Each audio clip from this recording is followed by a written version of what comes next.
শিলচরের অন্নপূর্ণা মন্দিরে চুরি, পাকড়াও চোর। শিলচরের ঐতিহ্যবাহী অন্নপূর্ণা মন্দিরের গর্ভগৃহে ঢুকে মায়ের মূর্তিতে থাকা স্বর্ণ অলংকার সহ মন্দিরের পিতল কাঁসা সহ তাম্রের বাসনপত্র চুরি করে পালিয়ে যাওয়ার সময় ধরা পড়ল চোর। রাস্তা থেকে পাকড়াও করে তারাপুর পুলিশ।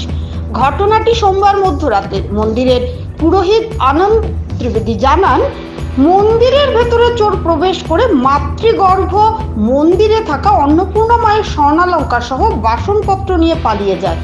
পরবর্তী সময়ে চোরটি পাশে অন্য একটি বাড়িতে চুরি করার সময় পুলিশ তাকে ধরতে সক্ষম হয় ও সঙ্গে থাকা মন্দিরের স্বর্ণালঙ্কার সহ বাসনপত্র বাজেয়াপ্ত করে। পরবর্তী সময়ে তারাপুর থানা থেকে খবর পেয়ে তিনি সঙ্গে সঙ্গে থানায় পৌঁছলে চুরি হওয়া জিনিসগুলো পুলিশ তাঁর হাতে তুলে দেয়। তিনি আরো বলেন, চুরি ঘটনার পর অন্নপূর্ণা মায়ের বিগ্রহ সহ সম্পূর্ণ মন্দিরটিকে গঙ্গা জল দিয়ে ধুয়ে পূজার্চনা ও সংস্কার করে পুনরায় স্থাপিত করা হবে। নমস্কার, আমি অন্নপূর্ণা মন্দির পূজারী দেবীপ্রসাদ দুবে অত্যন্ত দুঃখের সহিত আমি আজকে এইটাই আপনাদের কাছে প্রকাশ করতেছি যে আজকে রাত্রে 2টা নাগাদ, প্রায় আনুমানিক 2টা নাগাদে দুর্ভাগ্যবশত চোর একটা এসে মন্দিরে প্রবেশ করে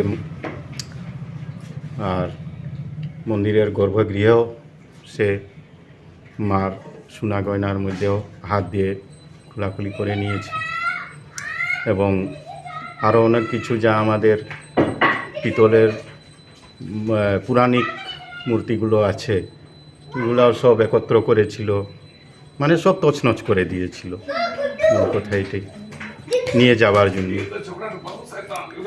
তারপর দানপাত্রগুলো এক জায়গায় করেছিল, সব নিয়ে এক জায়গায় করেছিল সব, হয়তো কি নিয়ে যাওয়ার জন্য বা তালা ভাঙার জন্য সেটা তো জানি না, এটা তার ইয়ে ছিল কি করবে কি না। কী কী জিনিস আপনাদের এখান থেকে নিয়েছে চোর?